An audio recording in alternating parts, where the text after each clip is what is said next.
What's going on, YouTube? It's NC, the place to be chilling. Mr. Andy, back to give you guys an update on WWE 2K23. I know it's been a while, and like I said, I don't really do more of the 2K, so I'll be actually playing the game, trying to get some gameplay stuff up, but on the gameplay front, especially with my laptop, it just has not been working for me. But we do have a new update coming out next week, because on May 17th we are getting the Pretty Sweet pack that's going to be coming with Pretty Deadly, the OC, and Tiffany Stratton in there. But we also had a podcast called the Pro Wrestling Shoot Podcast, and it was featuring Brian Williams on the podcast. And I will put the link down if you want to listen to the full podcast. I'll put the link down in the description below. But they had on there Brian Williams, the associate producer of 2K, and they asked him certain things, and some certain things that he was talking about came to my attention, especially when it came to free roster editions. So Brian has said the following: that we have some, I guess you can call them free roster editions, that will be made available sooner rather than later, so be on the lookout for that. So the first thing that comes to my mind when he's talking about that is just a couple weeks ago, what's the status of World's Finest? I believe it was one of those two. They have found the models for Mia Yim and Candice LeRae on the PC, and then they found a way to download them, and they put them in community creation, so we were able to download them as well, and those are their models. Now at WWE on Twitter, or W2K on Twitter, also released that Mia Yim will now be officially playable come next week when they do the new patch. So look, I'm happy with them adding Mia Yim to the roster. I think Mia Yim should have been on the roster in the first place.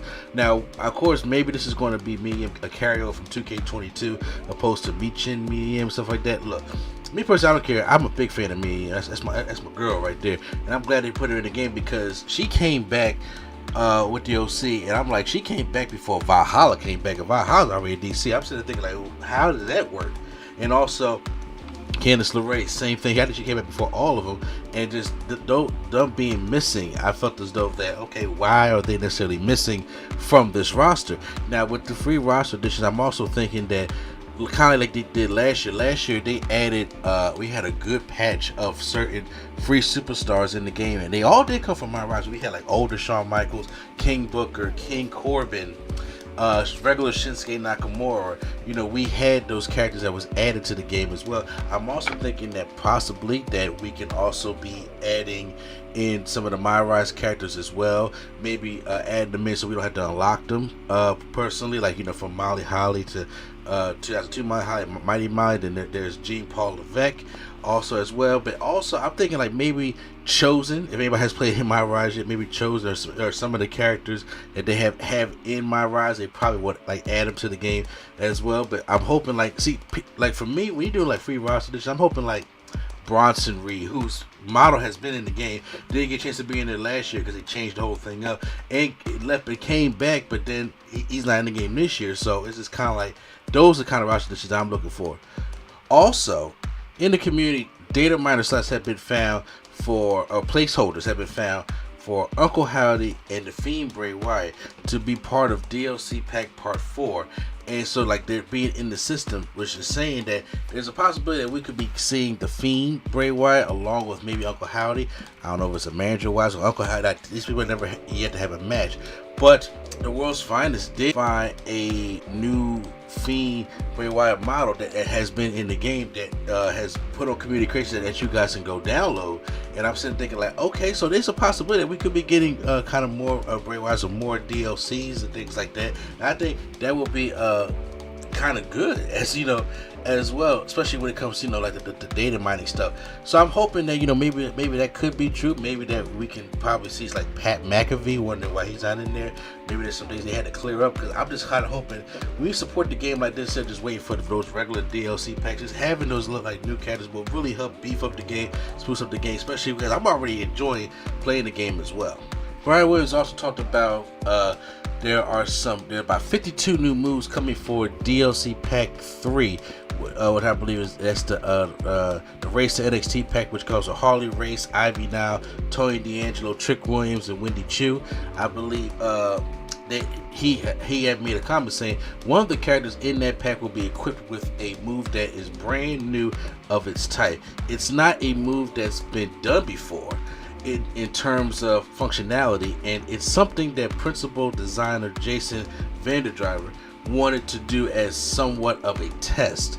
So do I know what this move is? And when you sit there and look at the roster, you sit there thinking like, could it be Tony D'Angelo? Could it be? I was thinking Wendy Chu, but I was sitting there thinking like some of her moves, like, you know, maybe like, you know, the little sleep drop type thing. I'm like, I don't know if that would be that kind of hard. Maybe Tony D'Angelo, like, you do a finishing move with a weapon. I don't necessarily know. Maybe it's a Harley Race type thing. I'm not necessarily sure. I'm kind of curious of what, you know, these new moves are going to be.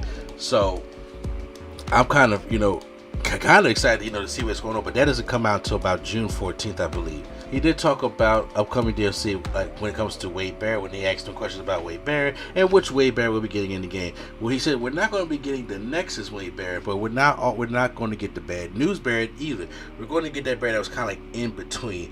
And for those who don't remember that Wade Barrett, that was the one he was coming out like with the suit jacket over his shoulders with a little rose on and things like that. It was like that was like the right in between Wade Barrett. So it's like you can go back and do NXT Wade Barrett because you have that model, but you can also kind of maybe do the Bad News Barrett in a way too. So it's kind of like right there in the middle. Me personally, I'm a Bad News Barrett guy, so I enjoy Bad News Barrett. I like the goat. I like the beard.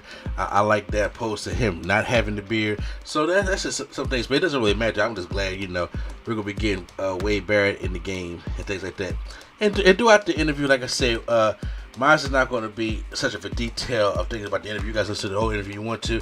They made they talked about certain things of universe and why we can't get certain match types in there, like special referee, and even a question when it came to blood, and how blood used to drip down on the mat, and how, you know, we haven't had blood like that in a while, and like the blood physics. And he even said that you had to go back to that, but something that they got to visit. But also, since WWE doesn't do blood like that, like they're not AEW.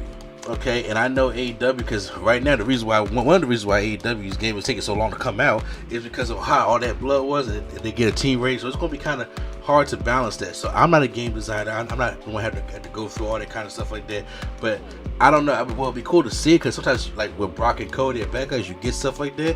But other than that, you know, who knows? But then again, guys, that is all that I really mostly care for the interview. I think it was a pretty good interview. You guys can check it out yourself to get into full details. I actually want to talk about the free roster editions and the DLCs and stuff that they have coming up. You can post down in the comments down below how you guys felt about it and what are some things you're looking for when you talk about free roster editions. So post your comments down below. Hit the like button if you guys enjoyed my video. Hit the subscribe button for more right here on NC Studios. So once again, it's NC the place to be. Chill Train Mr. AMD, and the Nerd Coalition is out.